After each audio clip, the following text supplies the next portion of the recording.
said, I welcome to the program Laura Miller, maiden name Laura Brandt. She is a best-selling author, an Amazon best-selling author. She's in the top 100. Her genre, small-town, second-chance romance. And she knows quite a bit about small towns because, she grew up around here. I'll let her tell you the rest of the story and about her book. And I welcome to the program Laura Miller. Good morning. Hi, good morning. Thank you for having me. Well, thanks for joining us. And now you have written now 6 novels, and your most recent novel is A Bird on a Windowsill, a love story. Great cover art, by the way. I love that. Oh, thank you so much. Tell me a little bit, without giving it away, about your most recent book. Well, it released this morning at midnight, actually. And like you said, it's a small-town second-chance romance based in small-town Missouri, actually. And just a little synopsis, it tells the story of a boy named Salem and a girl named Savannah, and they grow up together. And they do fall in love, but because they're young, they don't really know what to do with that yet. And then a couple days into their second year of high school, Savannah moves to South Carolina, and they lose touch. So fast forward 6 years, and now Savannah's back in their hometown working at the local newspaper office.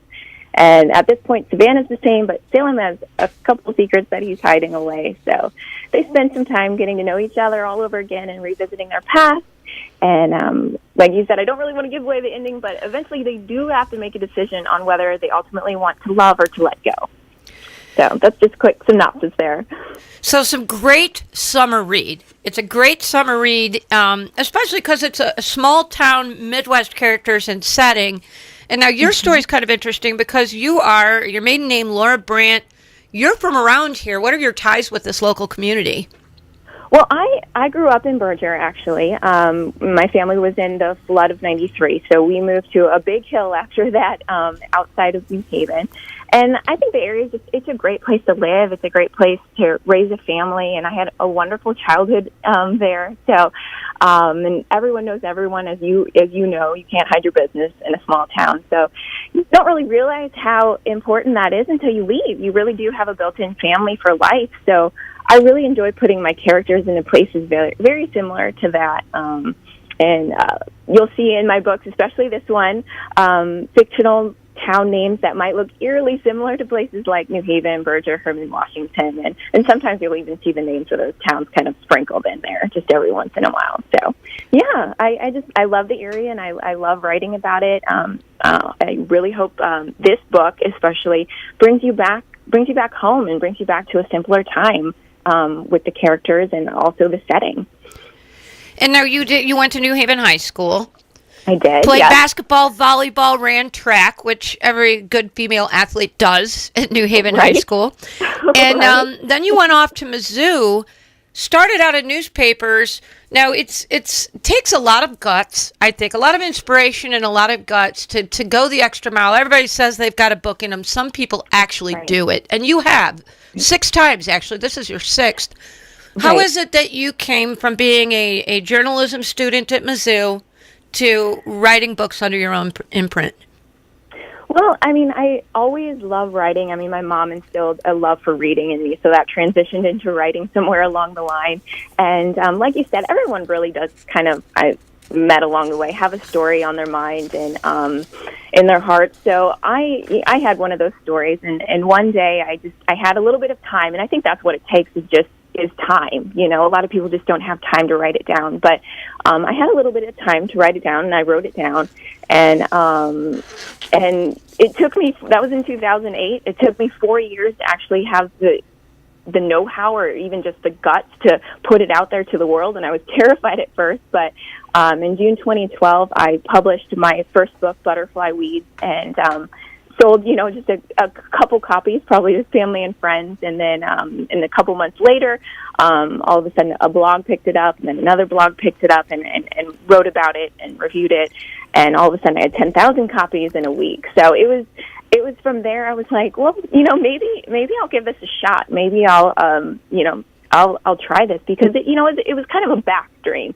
The newspapers paid the bills, but this was kind of something that was in the back of my mind kind of all my life. So I decided to, put newspapers on the back, put that on hold, and I went into writing novels full time, and I really haven't looked back. So it's been an interesting journey, a big learning curve, but it's been a lot of fun, and I've had a lot of support along the way, my family, my friends, my husband. So it's been an interesting journey.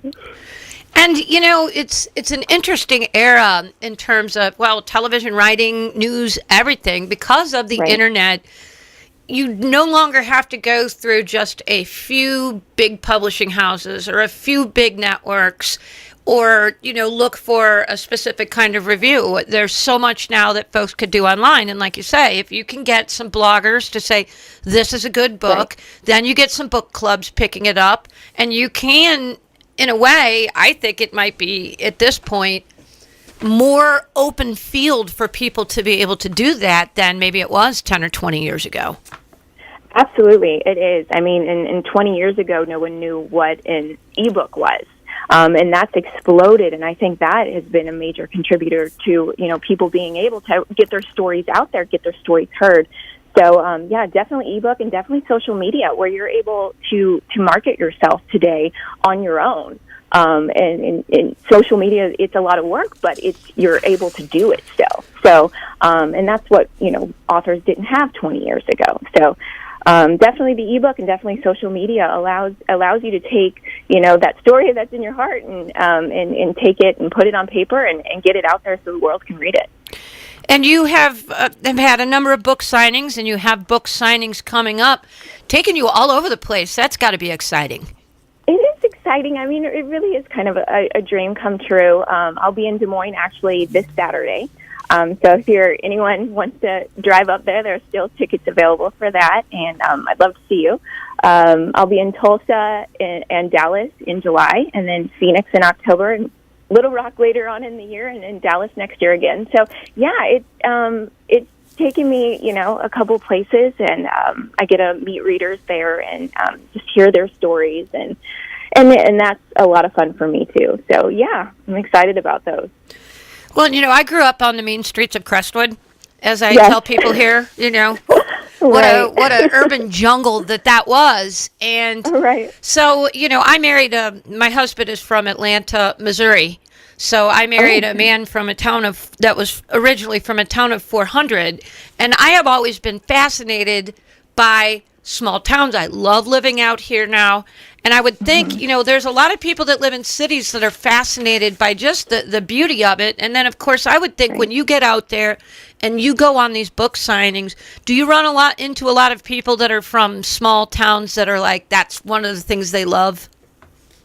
Yeah, it's kind of a little bit of both. I run into people who are like, these books make me feel like I'm back home again. I'm from a small town. I'm from a place where, we had a water tower and a grocery store, and that's about it.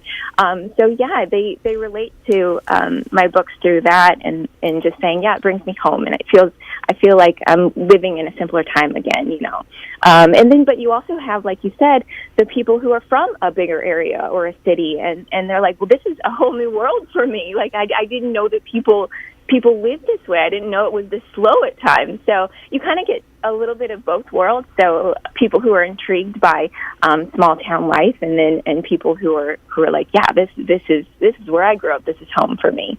So you get a little bit of both. And how do you come up with these stories, ideas? You came up with the first one.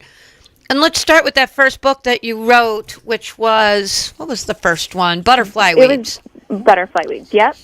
Yeah, well, I mean, it's just kind of a story that I had in my mind, and I just started putting it to paper, and the words started to come, and, I'm inspired by so many things. I mean, everyone I've ever met and every place that I've ever been has inspired me somehow, and somehow has ended up on the pages, and everything's fictitious, of course, but I can't help but be, each character is inspired by, probably multiple people. So, it's just, everyone asks me that, and that's just, it's a really tough question for me, because I don't know where the words come from, honestly. I've always liked, making up stories and telling stories, and my sister, I'd drive her nuts when I was growing up, because I'd always be rambling my stories off to her. But, it's just a story that was put on my mind. God gave me the words, and there it was. So, and it was scary. It was really scary to put it out there at first. And like I said, it took me 4 years to actually do it. But I'm glad I did, and I've learned a lot since that first one. And they've changed and transitioned a little, but all of them still have that small town feel, that I experienced growing up. So A Bird on a Windowsill is the latest book of Laura Miller. She's a national best-selling author, part of the Amazon Top 100. And the first book was Butterfly Weeds. This is number 6. I know that there are authors that outline, and there are authors that sit down, they got a vague idea, and then they just go. Which are you? Right. Well, actually, that's a good question. I'm a little bit of both. There are times where I'll sit there and outline, but honestly, I'm probably one that just sits there and writes it. And I usually know where it's going to end. I don't know how it's going to start. I don't know the middle, but I know where I have to go.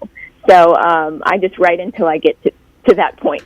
Every once in a while I'll outline, but mostly I'll start at the end and then start at the beginning and go from there. Really, there's no rhyme or reason. And Laura Miller, maiden name Laura Brandt, you were class of 2002? Right. Mm-hmm. New Haven High School class of 2002, done good, now living in Kansas City. Just published relatively recently her most recent book, A Bird on a Windowsill, a love story. If folks want to get a hold of these books, Laura, how can they do that? It is available online at Amazon, Barnes & Noble, iTunes, and Kobo, and you can get it in ebook and paperback as well. The easiest way is probably just to go to my website at lauramillerbooks.com, and it will just have all the links right there for you. Depending on what device you have, you can click on that device, and it'll take you straight to the book. So, yeah. Well, I wish you the best of luck, and folks, get out there to lauramillerbooks.com and make this your next summer read, and then get the other 5. So, right.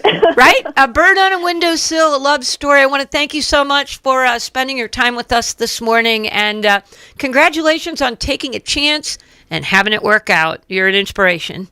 All right. Thank you so much for having me.